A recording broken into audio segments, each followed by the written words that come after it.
इंसानी स्केलेटन को मेंटेन रखने के लिए अच्छी ग़िज़ाइयत की बहुत ज़्यादा ज़रूरत होती है। अच्छी ग़िज़ाइयत के अंदर हमारी हड्डियों के लिए कैल्शियम, फास्फोरस, विटामिन डी बहुत ही ज़्यादा ज़रूरी है। क्या होता है कि जब हम इन तमाम मिनरल्स का नहीं इस्तेमाल करते तो हमारी मिनरल बॉन्ड डेंसिटी कम होना शुरू हो जाती है। पाकिस्तान के एक सर्वे के मुताबिक हमारे पाकिस्तान के अंदर तकरीबन 49% तक जो लोग हैं वो कैल्शियम और विटामिन डी की कमी का शिकार हैं।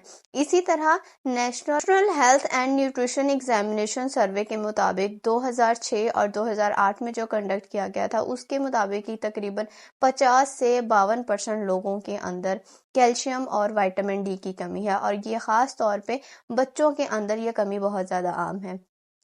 आपको तकरीबन 4000 इंटरनेशनल यूनिट विटामिन डी और 1300 मिलीग्राम पर डे कैल्शियम इस्तेमाल करना चाहिए। अपनी ग़िज़ा के अंदर इसको लाजमी शामिल करना चाहिए। विटामिन डी का बेहतरीन सोर्स सूरज है। सनलाइट के अंदर ऐसी प्रॉपर्टीज़ मौजूद होती हैं कि जब वो हमारी स्किन के ऊपर फॉल करती है तो वो विटामिन डी को एक्टिव करती है, जिसकी वजह से हमारे विटामिन डी बाकी और मिनरल्स की एब्जॉर्प्शन में भी मदद करता है। लेकिन अल्टीमेटली अगर एक विटामिन कम होगा या एक मिनरल कम होगा तो दूसरा उसकी एब्जॉर्प्शन नहीं कर पाएगा, दूसरे की भी एब्जॉर्प्शन नहीं होगी। इसलिए इन तमाम का इक्वल प्रोपोर्शन बहुत ही ज़्यादा ज़रूरी है। कैल्शियम के बेहतरीन सोर्सेज कौन कौन से हैं?